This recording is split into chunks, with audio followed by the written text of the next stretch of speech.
भटकती आत्मा की कहानी। आत्मा का बदला।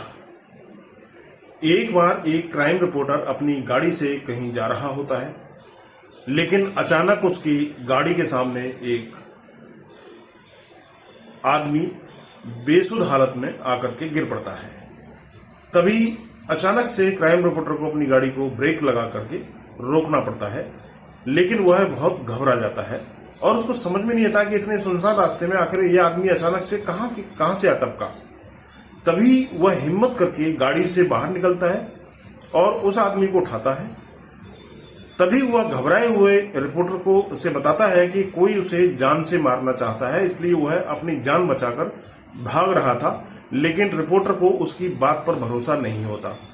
फिर भी रिपोर्टर उसे अपनी गाड़ी में बिठाकर हॉस्पिटल के लिए जाने के लिए कहता है, लेकिन वह आदमी पहले पुलिस स्टेशन जाने की बात कहता है।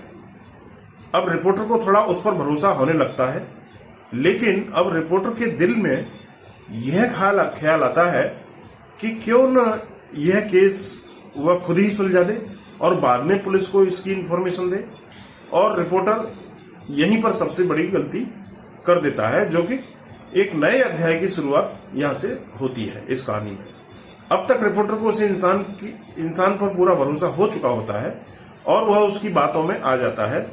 वह इंसान एक हॉस्पिटल का नाम बताता है और कहता है कि वहां के एक डॉक्टर को वह जानता है और उसके पास जाने की जिद करता है।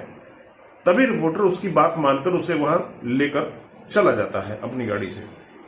हॉस्पिटल पहुंचकर उन्हें पता चलता है कि डॉक्टर तो आज छुट्टी पर है और वह अपने घर पर ही होगा। तभी वह इंसान रिपोर्टर कहता है कि डॉक्टर से घर पर जाकर मिलते हैं। रिपोर्टर के मना करने के बावजूद भी वह उसे चलने को मना लेता है।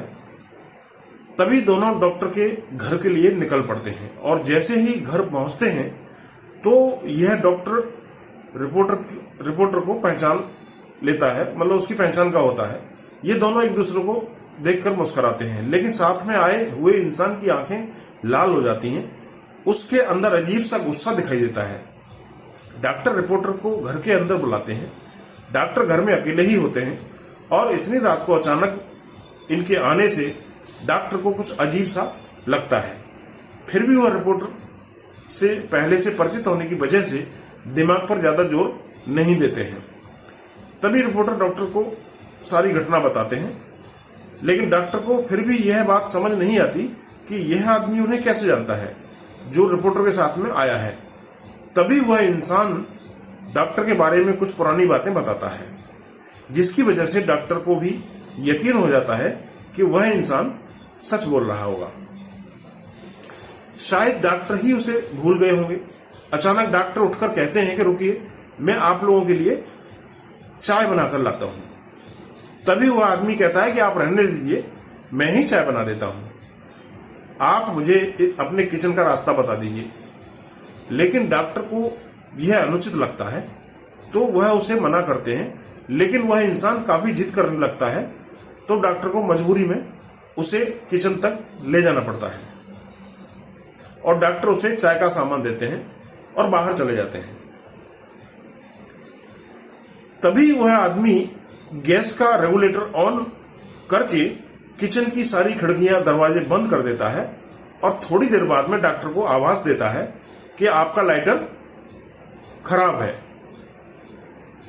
डॉक्टर जैसे ही किचन में आते हैं तो उन्हें गैस की बदबू आती है, लेकिन वह सामान्य बात समझकर उस इंसान से लाइटर लेते हैं और जैसे ही वह लाइटर जलाते हैं वह आदमी बाहर भाग जाता है और अचानक गैस की आग डॉक्टर को अपने चपेट में ले लेती है। अचानक हुई ऐसी घटना से रिपोर्टर को कुछ भी समझ में नहीं आता और वह रिपोर्टर उस आदमी के साथ घर के बाहर भागता है। रिपोर्टर यह घटना देखकर जल्दी से पुलिस को इन्फॉर्म करता है और साथ ही साथ फायर ब्रिगेड को भी बुलाता है, लेकिन तब तक बहुत देर हो चुकी होती है। घटना स्थल पर पुलिस के आने के बाद रिपोर्टर उस आदमी के साथ वहां से निकल जाता है और गाड़ी की स्पीड तेज करते हुए कहीं अकेले स्थान में जाने के लिए कहता है। दरअसल यह सब देख करके उसका दिमाग घूम चुका था। उसे कुछ समझ नहीं आ रहा था कि यह सब चल क्या रहा है। तभी अचानक से बगल में बैठा हुआ इंसान उसकी गाड़ी का स्टीयरिंग व्हील घुमा देता है और गाड़ी रोड के किनारे एक खाई में गिर जाती है। गाड़ी का इतना जबरदस्त एक्सीडेंट होने के बाद दोनों की हालत बहुत बुरी हो जाती है। दोनों खून से लथपथ दिखाई देते हैं। रिपोर्टर मूर्छित अवस्था में होकर उस इंसान से पूछता है, तुमने ऐसा क्यों किया? तभी वह इंसान जोर जोर से हंसते हुए कहता है,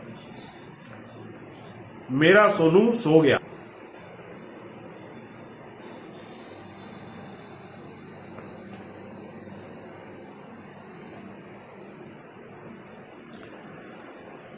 उस इंसान से पूछता है, तुमने ऐसा क्यों किया?